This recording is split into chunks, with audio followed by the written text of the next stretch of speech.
Hello everyone, आज हम पढ़ेंगे पावर के बारे में। पावर क्या होता है? तो पावर बेसिकली काम को करने का जो रेट होता है वही क्या होती है, पावर। जैसे मान लीजिए दो इंसान हैं और एक के पास पावर कम है, एक के पास पावर ज्यादा है, तो दोनों को सेम अमाउंट ऑफ वर्क करना है, तो दोनों काम पूरा कर लेंगे। लेकिन जिसके पास पावर ज्यादा है वो क्या करेगा, तेजी से काम करेगा, जल्दी काम कर देगा, फिनिश। और जिसके पास पावर कम है उसके कार्य को करने का जो रेट होगा, जो स्पीड होगी, वो क्या होगी, कम होगी, वो रुक रुक के करेगा। तो बेसिकली पावर हम बोलते हैं rate of doing work. Work को करने की जो रेट होता है उसी को हम बोलते हैं पावर। तो पावर का जो फॉर्मूला होता है, पावर होता है वर्क डन अपॉन टाइम। तो rate of doing work is called power. या अगर हम ऐसे ही बोल सकते हैं कि अगर टाइम को हम 1 सेकेंड ले लें तो पावर किसके बराबर आ जाएगी, वर्क के बराबर। तो work done in 1 second is known as power. तो हम इसको ऐसे भी डिफाइन कर सकते हैं कि 1 सेकेंड में हम जितना भी वर्क करते हैं वही क्या होती है, पावर होती है। क्लियर हुआ? Power work done upon time तो होता ही है, साथ ही साथ पावर को अगर हम इस तरह भी डिफाइन कर सकते हैं, वर्क डन अपॉन टाइम, और वर्क होता है force into displacement upon time. और ये डिस्टेंस अपॉन टाइम या डिस्प्लेसमेंट अपॉन टाइम क्या होता है, वेलोसिटी। तो इसको हम लिख सकते हैं फोर्स इनटू वेलोसिटी। तो पावर जो होता है वो प्रोडक्ट होता है किसका, फोर्स इनटू इसका वेलोसिटी का। तो power it is a product of force and velocity. Clear हुआ?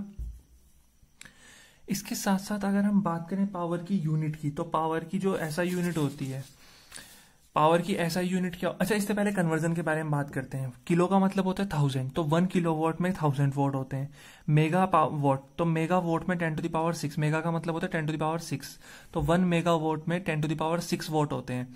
या अगर हम 10⁻³ को किलो लिख दें तो इसे लिख सकते हैं 10⁻³ किलोवाट होते हैं 1 मेगावाट में।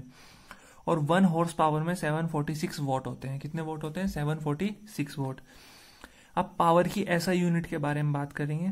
तो पावर की जो ऐसा यूनिट होती है वो होती है वॉट। क्या होती है, वॉट। या इसी को हम बोलते हैं जूल पर सेकेंड। कैसे, पावर बराबर वर्क डन अपॉन टाइम। तो वर्क की यूनिट होती है जूल और टाइम की होती है सेकेंड, और पावर की होती है वॉट। तो वॉट को हम जूल पर सेकेंड भी बोल सकते हैं। तो पावर की अगर कोई ऐसा यूनिट की बात करता है तो हम बोल सकते हैं कि पावर की ऐसा यूनिट क्या होती है, वॉट या फिर जूल पर सेकेंड। क्लियर हुआ?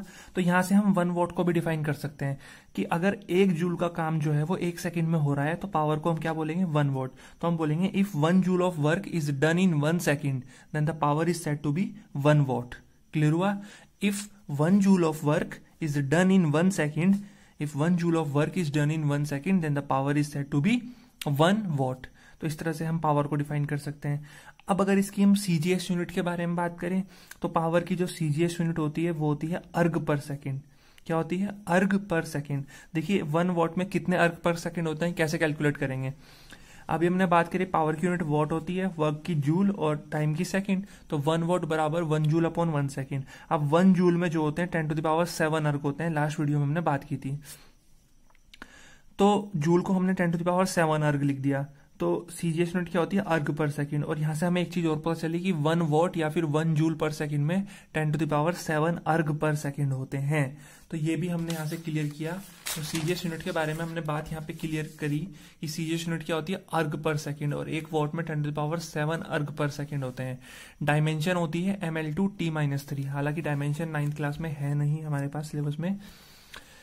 एक यहाँ पे इंपॉर्टेंट पॉइंट हमें ध्यान में रखना है, जो हमें काम पूछा जा सकता है कि अगर हम पावर और टाइम का ग्राफ बनाते हैं, अगर हम क्या करते हैं, पावर और टाइम का ग्राफ बनाते हैं, तो वो हमें क्या देता है, वर्क डन देता है। ये पावर बराबर वर्क डन अपॉन टाइम है ना। तो अगर हम पावर और टाइम का ग्राफ ड्रॉ करते हैं तो इसका जो एरिया होता है ग्राफ का, ये हमें वर्क डन देता है। तो ध्यान रखना है हमेशा, कभी क्वेश्चन भी बन सकता है कि area under power time graph gives the work done. तो अगर हम ये पावर और टाइम का ग्राफ गिवन है, तो अगर हम इस पोर्शन का एरिया निकालते हैं तो ये एरिया किसके बराबर होगा, वर्क डन के बराबर होता है। क्लियर हुआ? तो ध्यान रखना है कि area under power time graph gives us the work done. तो पावर एक छोटा सा टॉपिक है, इसमें ज्यादा नहीं है। इसकी न्यूमेरिकल्स की वीडियो हम अलग से करेंगे। तो पावर को हम हॉर्स पावर में भी मेजर करते हैं। बहुत छोटा टॉपिक है 9th क्लास के सिलेबस के अकॉर्डिंग। तो आज की इस वीडियो को हम यहीं पे खत्म करते हैं। अगर वीडियो पसंद आए तो प्लीज लाइक करें, शेयर करें वीडियो को अपने फ्रेंड सर्कल में, और चैनल अगर अभी तक सब्सक्राइब नहीं किया है तो प्लीज चैनल को सब्सक्राइब कर लें।